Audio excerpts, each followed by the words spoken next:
Introducing Scott Ritter's YouTube channel, a platform dedicated to discussing the Russian-Ukrainian conflict. Scott Ritter, an expert in international relations, provides in-depth analysis and commentary on the ongoing war between Russia and Ukraine.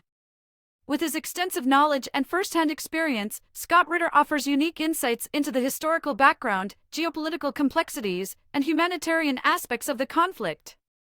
Join his channel to gain a comprehensive understanding of the crisis, including its impact on regional stability and global politics. Through well-researched and balanced content, Scott Ritter's YouTube channel serves as a valuable resource for anyone interested in delving deeper into the Russian-Ukrainian war. You bring up, again, you started this conversation with bringing up strategic weapons, and you've just discussed it again. So let's go down this path for a second. You know, the United States has just suspended critical aspects of the New START Treaty, data sharing about the deployment of American strategic systems, etc. Both Russia and the United States are in a state of suspension. They both have committed to maintaining the numbers that are associated with the New START Treaty, but this treaty expires in 2026. And both Russia and the United States are involved in a period of modernization of their respective strategic forces. Nuclear missiles are still being built by Russia and deployed by Russia, and America is developing and producing its own new generation of strategic weapons. And if this treaty dies, and right now, there's no talk about a new treaty. There's no discussion. There's no negotiation. So if this treaty dies, there's nothing left to keep these numbers down. And there's a potential for a new arms race, which could lead to not just a new Cuban Missile Crisis, but to Armageddon.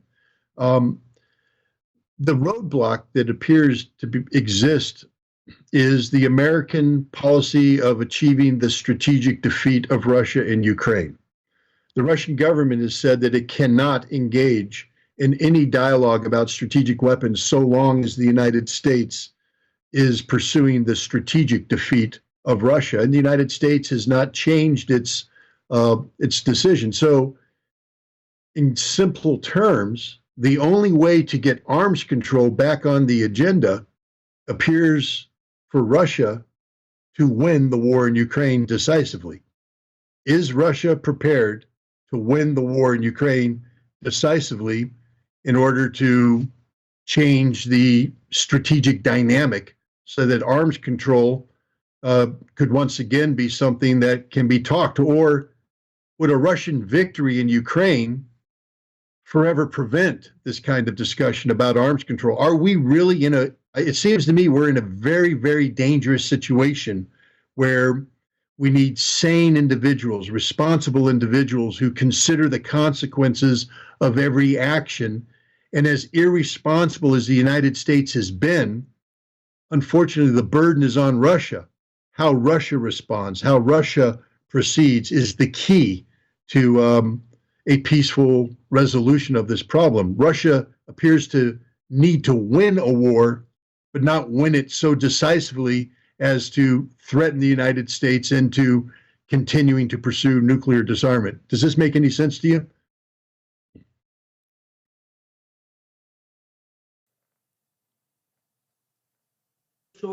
In 2010, the New START Treaty was signed by Medvedev and Barack Obama, and from that time on, within the second decade, there were 300 events when the inspectors from the United States arrived in Russia, and Russian specialists arrived in the United States and controlled the number of deployed military warheads on the strategic delivery systems. After that, after the pandemic time, within 2 or 3 years, these mutual visits were stopped, were frozen. But by the time the situation, the geopolitical situation was quite difficult, I would like to remind you that support from 2021. In Washington and Brussels started supporting lethal weapons into Ukraine. At that time, from spring 2021, there were anti-tank missile systems, different mobile missile system, light infantry vehicles, and it was clear that the pumping of the military weapons would lead to something, would lead to war. And all the talks that there was support for the defensive operations aimed only at the defense of Ukraine. It was clear even in Russia that the West was going for a big war campaign. Nobody would provide weapons in such volumes.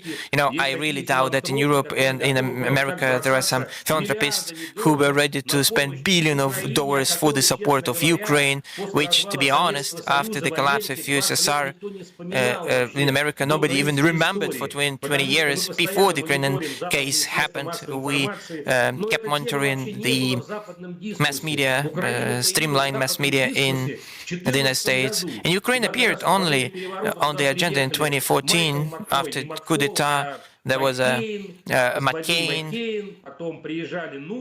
there were Nuland, and a number of other political figures from the United States, and they claimed direct political support for coup d'etat. And after supporting coup d'etat, I'd like to remind you that more than 100 people were killed during this coup d'etat on Maidan. The West didn't want to find those to blame for this Odessa bloodshed, and they only supported that. And it was clear that this strategic weapon system would turn into the dimension, a different dimension. I'd like to remind you that the Americans are imposing us the involvement of China in New START treaty. They tell us, so go and agree on with China, bring them to the negotiating table, and we three countries should sign the document. The Beijing said that let Russia and the United States reduce the number of their military nuclear warheads to the amount we have, and then we can talk, because America and Russia has thousands of nuclear warheads and they have only hundreds, so we have different digits even. This new treaty with the United States is necessary. It is vital both to Russia and the USA. I believe that Washington perceives war as a local conflict, and it compares with the war in Afghanistan, when the United States, together with the allies, supported through Pakistan the delivery of weapons, and then they provided billions of US dollars to the accounts of those groups waging war against the Soviet Union, and they hope for the same result. So we would spend several years in this war, and after that we would take our things and get back to Russia. But the point is that Washington forgets about one thing. Ukrainian territory is a Russian territory. Historically, it's Russian territory. And in 1991, pro-West alcoholics called sovereign territory of Ukraine. It doesn't make this non-Russian territory. Whatever political narratives can be created. My parents from Donbass, my grandparents are from Donbass, originally from Donetsk, Mariupol. They are from there. Why am I living in Russia? Shouldn't consider this as my homeland, as a Russian land. It's a big propaganda campaign of deceiving the Western audience, Western people, because people in Europe and people in America believe that Ukrainian is a sovereign, independent state. But try to find any coins before 1991. There was not a state before USSR, during the Russian Empire time, before 1917. Right now, Russia is recovering its territories. Apart from Georgia and Ukraine, which were actually one of the richest states within the USSR, they were provided with all the money, and of course the Baltic states. Baltic state was a kind of exhibition of the USSR.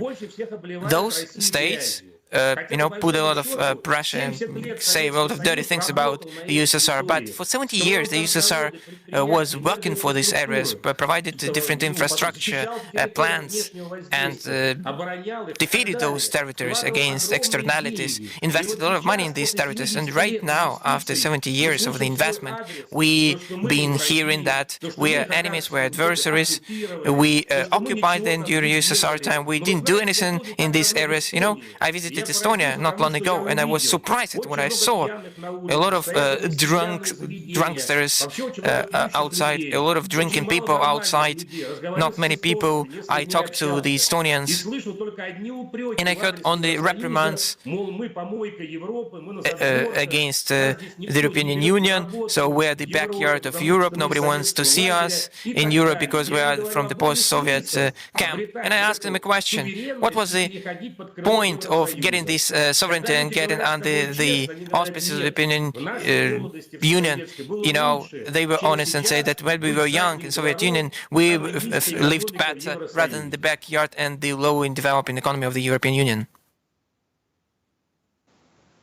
No, thank you for that insight.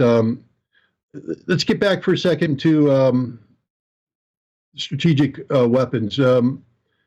Right now, we see a situation where Belarus is in the process of receiving nuclear weapons from Russia, and aspects of the Belarusian military, specifically aircraft and tactical missiles, Iskander-M, I believe, have been trained and are prepared to use these weapons in a potential nuclear conflict. President Lukashenko has spoken of a process where he is reactivating military bases that used to be affiliated with the SS-25, the Topol missile, so that if Russia wanted to, they could deploy strategic nuclear assets to Belarus, the YARS system, in modern mobile missiles like this.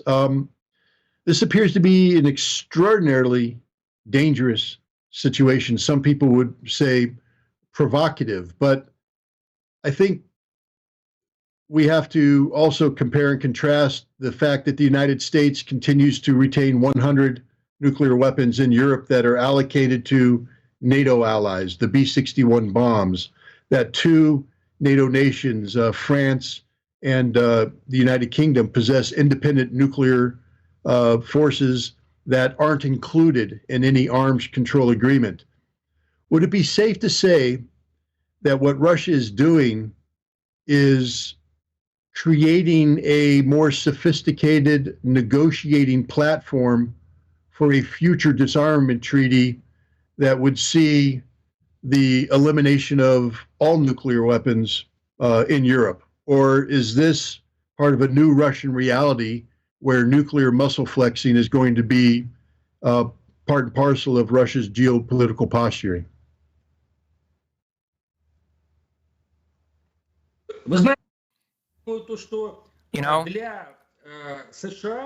For the United States, who deploy their tactical nuclear weapons in Belgium, in the Netherlands, in the territory of Italy, you were right to say that France and Great Britain have their own independent nuclear weapons, but tactical nuclear weapons are in Europe. Right now, being there, it poses a threat only to Russia, because the bombarding jets can get airborne and attack Russia within 0 minutes. B-62-12 are modernized nuclear warheads. They are controlled, difficult to intersect, and they can have the nuclear warheads up to 40 kilotons. We do understand that 40 kilotons is enough to destroy even Moscow, one warhead like that, if the war conflict should start. So we do understand that deployment of tactical nuclear weapons in Belarus is kind of a response to unwillingness of the United States to remove the tactical weapons in Europe. I would like to ask a question to the Belgians, to the Netherlands, to the Dutch, to the Italians. And are you ready for your state to become a target for the strategic nuclear weapons of Russia? Why do Netherlands need these nuclear weapons of the Americans? Why do Germans need these American nuclear weapons? You know, the Germans lost 2 world wars. Why are they possessing these nuclear weapons? I do believe that these countries do not want to possess American nuclear weapons, but the United States impose, this kind of false benefit to them. They say to their allies, you need to do that. And I would like to reiterate that Belarus will not be responsible for taking control over these nuclear weapons. Russia has reiterated that the whole control and the possible use of nuclear weapons will only happen at the discretion of Moscow. The Belarus is kind of finding these countermeasures against Poland, against the Baltic states, against Ukrainian, who have said about the possible conflict with Belarus.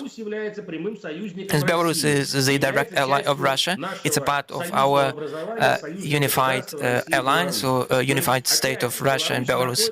So in Belarus we have a joint army. It's up to 10,000 of Russian troops over there. So Belarus, 98% of the Belarus weapons are Russian-made, even though Belarus produces some types of the weapons. But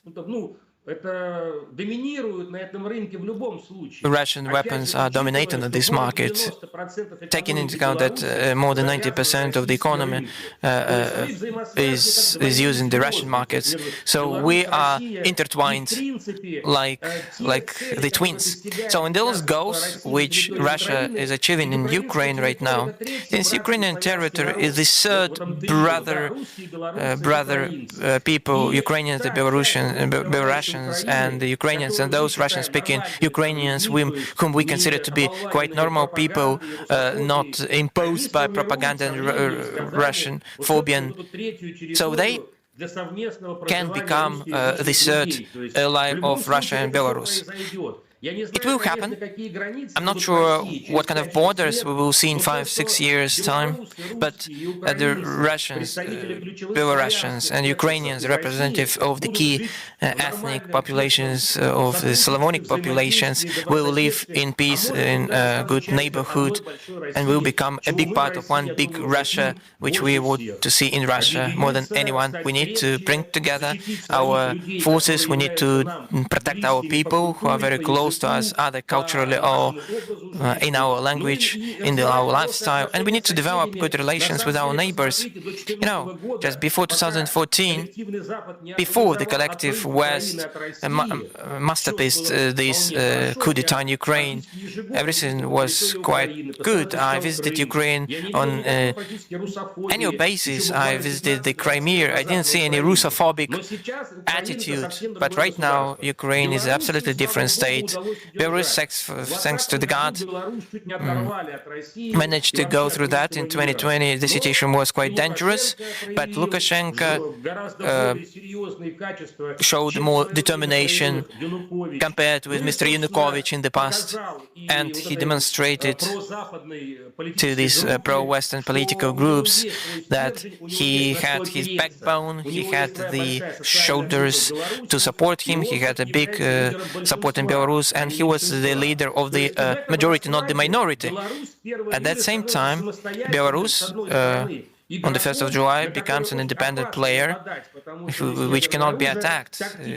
Belarus will have tactical weapons. On the other hand, it is, in fact, as a kind of a stronghold of Russia in the West, since right now Belarus is a part of our missile shield.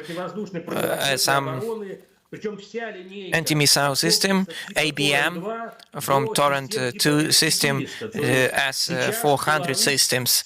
So right now, Belarus, from the perspective of MBA and from anti-missile systems, probably the most secure state after Russia in this region. So the attempts to portray Belarus as a kind of collective adversary to the West is still in place. We see that right now some problems on the European and Belarusian borderline connected with the transit of trucks. And there is a political fight with the Baltic states. The Baltic states are just weapons in the Brussels and the Washington states. These are very dwarf states, but they are located there and they create some obstacles to the trade ties. Because the European consumers are those who lose, because these trucks are moving towards Europe and the European consumers do not get these goods. You know, it's a big knot of problems, not only in Ukraine. Since all the states are interconnected economically, Belarus, in this case, is kind of a very important ally. I have visited Belarus 3 times over this month, attended different events. I can tell you for sure that Belarus impresses me a lot. The people in Belarus support the policy of Russia and they want to be integrated. I believe that this vaccine of 2020, the people saw what had happened in Ukraine. They understood, they learned the lesson and they understood that Russia is a kind of a guarantor of stability and security. Unfortunately, the collective West is not interested in Ukraine, Moldova, Belarus or any other post-Soviet states live in peace. They're not interested in that. They are only interested in escalation, for Russia to wage war and spend billions of rubles on these weapons to participate in this armed force. We are constantly engaged in these processes, but without the action Russia is taking in Ukraine right now, it is undoubtedly that we can achieve the goals of security and peace in this territory. Sometimes to achieve peace, you need to conduct military operations. How sad it might sound, it is just a matter of fact, and it's not Russia to blame. Russia supported peace in this area for 25 years after the collapse of the USSR. And the AC test, which was the protest and coup d'etat orchestrated by the West in 2014, which ended up in a bloody coup d'etat, that was the cause of that civil war and the chaos which we can see right now in Ukraine. Well, I want to thank you very much for the sobering analysis. You've helped take the audience on a tour de force of the complexity of and the danger of the situation we face today. There's a lot of questions. There's answers that need to be discerned, but I thank you for this conversation, Alexander Mikhailov, for coming on and helping us get a better understanding of just how dangerous and how complex the situation is today in Ukraine, in Europe, and indeed between Russia and the United States with strategic nuclear weapons. You know, this kind of dialogue is absolutely necessary. It's not taking place anywhere else, and I hope those of you who have joined us today appreciate the fact that you're getting a unique opportunity to hear information, to hear analysis that otherwise wouldn't be there. And, you know, there's an old saying that you can't solve a problem unless you first accurately define it. And one of the things that we did today with Alexander is define the problem in a more concerted fashion, in a more accurate fashion, so that proper solutions can be achieved. So thank you very much. And I look forward to talking to everybody next week.